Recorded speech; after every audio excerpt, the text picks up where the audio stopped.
नमस्कार। आज हम बात करेंगे वर्सफल चार्ट में अलग अलग तरीके के सहम किस तरीके से निकालते हैं। सहम किसी भी वर्सफल चार्ट में एक बहुत ही स्पेसिफिक पॉइंट होता है और उस पॉइंट से रिलेटेड हम उसका चार्ट का एनालिसिस करेंगे और उसके बेस पर हम बहुत सारी बातों के बारे में बता सकते हैं। अलग अलग कामों के लिए एक साल के अंदर होने वाले अलग अलग कामों के लिए अलग अलग तरीके के सहम यहाँ पर डिफाइंड है। टोटल 50 से 60 के करीब सहम डिफाइंड है। मैं यहाँ पर कुछ पर्टिकुलर सहम की बात करूँगा। जो लोग आचार्य का कोर्स कर रहे हैं तो आचार्य के कोर्स में एग्जाम में ये सभी सहम वगैरह आते हैं, तो उनके भी एक काम की चीज़ है और मैंने वही सहम लिए हैं जो जनरली यूज होते हैं। कोई भी सहम निकालने के लिए हमें 3 लॉन्गिट्यूड की रिक्वायरमेंट होती है। अलग अलग सहम के अलग अलग फॉर्मूले हैं और डे टाइम में हमें कोई फॉर्मूला लगाना होता है और नाइट टाइम में कोई दूसरा फॉर्मूला लगाना होता है। 3 पैरामीटर्स की रिक्वायरमेंट होती है। इनमें सबसे पहले जो सहम है वो होता है पुण्य सहम। तो पुण्य सहम निकालना है तो यदि डे टाइम में आपको निकालना है तो आपका मून के लॉन्गिट्यूड में आप सन का लॉन्गिट्यूड ऐड करेंगे, उसमें से असेंडेंट को सब्ट्रैक्ट करेंगे। नाइट टाइम में सन के लॉन्गिट्यूड में मून के लॉन्गिट्यूड को ऐड करेंगे और उसमें से आपका ये फॉर्मूला थोड़ा गलत लिख दिया है, बीच में नेगेटिव साइन है। मून में से सन को सब्ट्रैक्ट करना है और यहाँ पे सन में से मून को सब्ट्रैक्ट करना है और असेंडेंट को ऐड करना है ड्यूरिंग नाइट। दूसरा होता है गुरु और विद्या सहम। तो गुरु और विद्या सहम में जो आपने पुण्य सहम निकाला था उससे बिल्कुल अपोजिट फॉर्मूला हो जाता है। ड्यूरिंग डे टाइम ये आएगा सन माइनस मून प्लस असेंडेंट और ड्यूरिंग नाइट टाइम ये आएगा moon minus sun plus ascendant. विद्या सहम जैसा नाम से ही पता है विद्या से रिलेटेड होता है। आपको किसी की एजुकेशन से रिलेटेड यदि कोई प्रेडिक्शन देखनी है तो हम चार्ट के अंदर विद्या सहम की पोजीशन देखेंगे, उसके ऊपर एस्पेक्ट देखेंगे, कैसे प्लैनेट्स का एस्पेक्ट है, उसका लॉर्ड कहाँ पर गया है। इसी तरीके से यश सहम है, ये आपकी कीर्ति के बारे में बताता है, पॉपुलरिटी के बारे में बताता है। इसका फॉर्मूला है during day time Jupiter minus पुण्य सहम प्लस असेंडेंट और ड्यूरिंग नाइट टाइम ये आपका इंटरचेंज हो जाता है। जो ड्यूरिंग डे टाइम होगा जनरली नाइट टाइम में उससे जस्ट अपोजिट हो जाता है। पितृ सहम या इसको पिता सहम भी बोलते हैं, फादर के लिए यूज होता है, फादर सहम भी बोल सकते हो। ये होता है ड्यूरिंग डे टाइम सैटर्न के लॉन्गिट्यूड में से सन के लॉन्गिट्यूड को सब्ट्रैक्ट करना है, फिर उसमें असेंडेंट ऐड कर देना है। नाइट के टाइम में ये दोनों इंटरचेंज हो जाएंगे, सन के लॉन्गिट्यूड में से सैटर्न के लॉन्गिट्यूड को सब्ट्रैक्ट करना है और उसमें आपको असेंडेंट को ऐड कर देना है। राजा सहम और पितृ सहम एक ही बात है। राज सहम आपका राज से रिलेटेड होता है कि आपके अंदर राजयोग है या नहीं, आपको किसी तरीके की पावर मिलने वाली है कि नहीं ड्यूरिंग द ईयर, उसके लिए हम राज सहम या पितृ सहम दोनों ही देखते हैं। नेक्स्ट आता है मातृ सहम। तो मातृ माता से रिलेटेड होता है, मातृ मीन्स माँ। तो ड्यूरिंग डे टाइम ये होगा moon minus Venus plus ascendant और नाइट टाइम में होगा Venus minus moon plus ascendant. फिर आता है पुत्र सहम, तो वो आपका पुत्र से रिलेटेड होता है। ड्यूरिंग डे टाइम में होगा Jupiter minus moon plus ascendant और नाइट में भी पुत्र सहम सेम रहता है, ये याद रखना। इसके बाद आता है कर्म सहम। तो कर्म सहम ड्यूरिंग डे टाइम होता है आपका मास माइनस मरकरी प्लस असेंडेंट और ड्यूरिंग नाइट टाइम ये होता है मरकरी मास प्लस असेंडेंट। और एक होता है विवाह सहम, जिसका हम बहुत ज़्यादा यूज़ करते हैं कि आपको किसी भी नेटिव के विवाह के बारे में देखना है तो विवाह सहम होगा। ड्यूरिंग डे टाइम ये हो जाएगा आपका Venus minus Saturn plus ascendant और ड्यूरिंग नाइट टाइम ये होगा आपका सैटर्न सेम रहेगा। सॉरी, अब विवाह सहम का याद रखना, एक हम दूसरे तरीके का भी विवाह सहम यूज करते हैं, वो अलग है। और वर्सफल चार्ट में जो विवाह सहम यूज करेंगे उसके लिए फॉर्मूला ये है, इसलिए इसमें कंफ्यूज नहीं होना, क्योंकि जनरली स्टूडेंट दूसरा विवाह सहम लेकर आते हैं जो कि हम बर्थ चार्ट में देखते हैं और उसमें केवल 2 ही प्लैनेट्स की हम डिग्रीज देखते हैं। 7th लॉर्ड को देखते हैं जनरली और जुपिटर को देखते हैं। इस तरीके से वो विवाह सहम डिफरेंट है और यहाँ पे जो विवाह सहम हम देख रहे हैं ये वर्सफल चार्ट में आपको अप्लाई करना है। तो ये तो फॉर्मूले तो आपको लर्न करने हैं, आप नोट कर सकते हैं और इसका प्रिंट भी ले सकते हैं या जैसा भी आपका स्क्रीनशॉट ले लीजिए। अब इसमें जो दूसरी सबसे इम्पोर्टेंट बात यह है, ये सभी फॉर्मूले आपके A minus B plus C type हैं। आप देखें, एक टर्म ये है उसमें से दूसरी टर्म को सब्ट्रैक्ट कर रहे हैं, तीसरी टर्म को ऐड कर रहे हैं, तो ऐड सभी केसेस में असेंडेंट हो रहा है।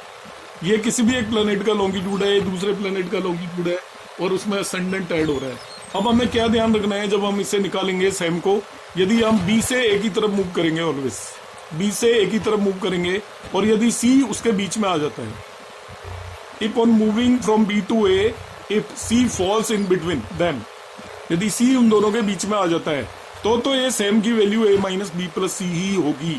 ए माइनस बी प्लस सी का मतलब जो भी वैल्यू आई एज इट इज आएगी सेम की वैल्यू। यदि इस सेकंड वाले प्लेनेट से फर्स्ट वाले की तरफ मूव करना है आपको, यदि बीच में असेंडेंट आता है तो ये यही आंसर आएगा जो आ रहा है।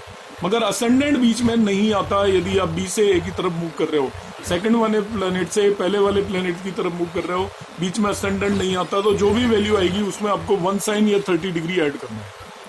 If C does not fall between B and A then add 1 sine और 30 डिग्री, तो सेम हो जाएगा आपका A minus B plus C plus 30 degree.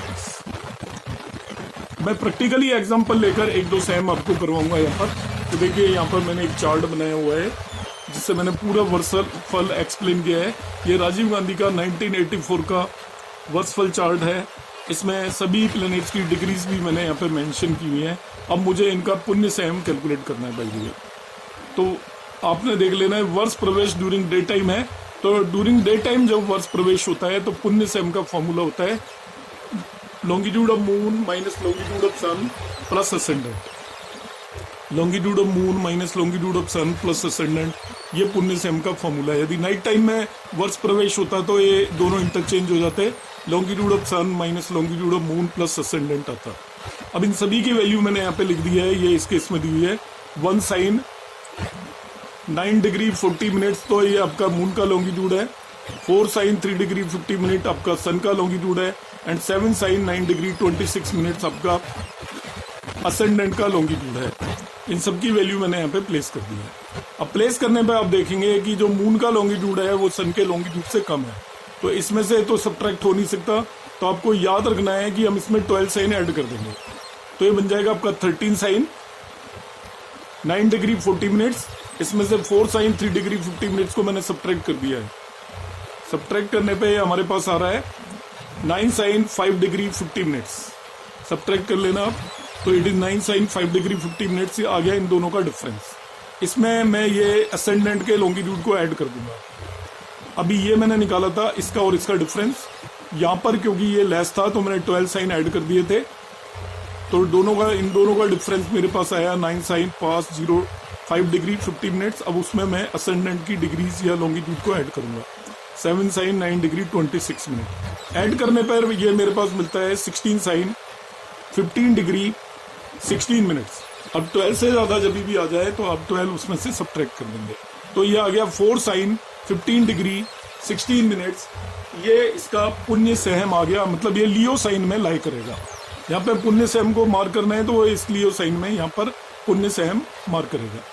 अब मुझे देखना है कि ये मेरा आंसर सही भी है कि नहीं, इसमें 30 डिग्री या 1 साइन और ऐड करना है या नहीं ऐड करना है।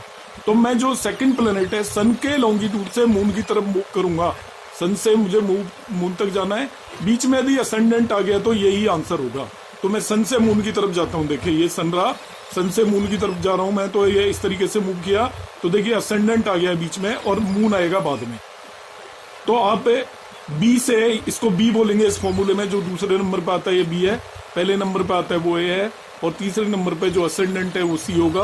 बी से ए की तरफ मूव करेंगे, बीच में यदि ये सी आ जाता है असेंडेंट, तो आपका जो भी आंसर आ रहा है वही आंसर होगा। तो यहाँ मैं सन से मून की तरफ मूव कर रहा हूँ और असेंडेंट बीच में आ रहा है, इसका मतलब जो भी मेरी वैल्यू आई वही आंसर है। तो पुण्य सहम आपका लियो साइन में लाई करेगा। अब मैं एक ऐसा केस बताता हूं जिसमें इससे अपोजिट हो रहा है, राज सेम निकालता हूं इसी मेथड का।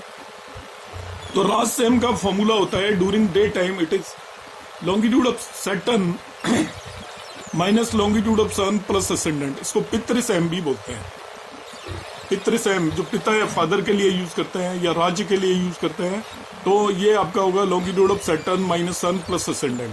तो सैटर्न का लॉन्गिट्यूड की वैल्यू मैंने ऊपर से ले लिया है, यहाँ पे सैटर्न आपका दिया हुआ है, आप देखिए 7 साइन में दे रखा है, और सैटर्न का आपके डिग्रीज दे रखी है 17 डिग्री 13 मिनट। तो इसका लॉन्गिट्यूड हो जाएगा 6 साइन पास 17 डिग्री 30 मिनट्स, ये लिख दिया मैंने। सन का पिछले केस में भी लिया था 4 साइन पास 3 डिग्री 50 मिनट्स, और ये असेंडेंट भी हमने लिया था। तो यहाँ पे तो इन दोनों का सब्ट्रैक्शन डायरेक्टली हो रहा है, क्योंकि this is greater than this. तो इस 6 साइन में से इसको मैंने सब्ट्रैक्ट करके 7 साइन 9 डिग्री 26 मिनट्स ऐड कर लिया है। ये मैंने कैलकुलेट करके यहाँ पे रख दिया है। आप भी इसको आसानी से कैलकुलेट कर सकते हो, इसमें कोई प्रॉब्लम नहीं। अब यहाँ पे हम अगर देखते हैं क्या यही आंसर होगा, पितृ सेम या राज सेम यही आने वाला है, नहीं आने वाला। तो बी से ए की तरफ मूव करूंगा मैं, सन से लेके सैटर्न तक। यदि बीच में असेंडेंट आ जाता है तो यही आंसर होगा, और सन से सैटर्न तक बी से ए तक मूव करने पर बीच में असेंडेंट नहीं आता है तो मुझे 1 साइन ऐड करना पड़ेगा। तो देखिए सन से सैटर्न की तरफ मैं मूव कर रहा हूँ, तो सन से मैं सैटर्न की तरफ गया, असेंडेंट तो बीच में आया नहीं है। तो बी से ए तक जाने पर if C is not falling in between B and A, तो अब मुझे यहाँ पे एक 1 साइन ऐड करना पड़ेगा। तो 9 साइन 22 डिग्री 49 मिनट्स आ रहा था, इसमें 1 साइन ऐड कर दिया, तो ये 10 साइन 22 डिग्री 49 मिनट हो गया। तो in this way Raj same आपका 11 एक्वेरियस साइन में यहाँ पर आएगा। इस तरीके से हम सेम की कैलकुलेशन कर सकते हैं। सेम से रिलेटेड और जो भी बातें आती हैं, यदि सेम आपका केंद्र त्रिकोण में यदि लाई करता है, उसका लॉर्ड उसी में प्लेस्ड है, बेनिफिक प्लेस्ड है सेम के अंदर, बेनिफिक उसे एस्पेक्ट कर रहे हैं, 6, 8 और 12 घरों में नहीं है, और मेलिफिक से एस्पेक्टेड नहीं है, तो उस सेम से रिलेटेड ड्यूरिंग द ईयर, एक साल के अंदर अच्छे फल मिलने की हम प्रेडिक्शन दे सकते हैं। तो आप किसी भी पर्टिकुलर मैटर से रिलेटेड यदि प्रेडिक्शन देना चाहते हैं, तो उस पर्टिकुलर मैटर का हम सेम निकालेंगे अलग अलग कामों के लिए। जैसे मैंने बताया था, अलग अलग तरीके के सेम है। यदि किसी की मैरिज से रिलेटेड प्रेडिक्शन देनी है तो उसका विवाह सेम निकालेंगे, और हम देखेंगे विवाह सेम की क्या पोजीशन है, उसको कौन एक्सपेक्ट कर रहा है, उसका लॉर्ड कहाँ पर है, 6, 8, 12 से तो उसका कोई लिंक नहीं है। यदि ऐसा नहीं है और यदि विवाह सेम का लॉर्ड एक्सोल्टेड है, तो हम कह देंगे कि उसका उस ईयर में विवाह होने की पॉसिबिलिटी है। तो इस तरीके से हम सेम कैलकुलेट कर सकते हैं। तो सेम से रिलेटेड यदि आपको किसी भी तरीके की कोई भी डाउट्स हो तो आप कमेंट बॉक्स में कमेंट करेंगे, और मैं आपको एक्सप्लेन करने की कोशिश करूंगा। आप सभी लोगों का बहुत बहुत धन्यवाद।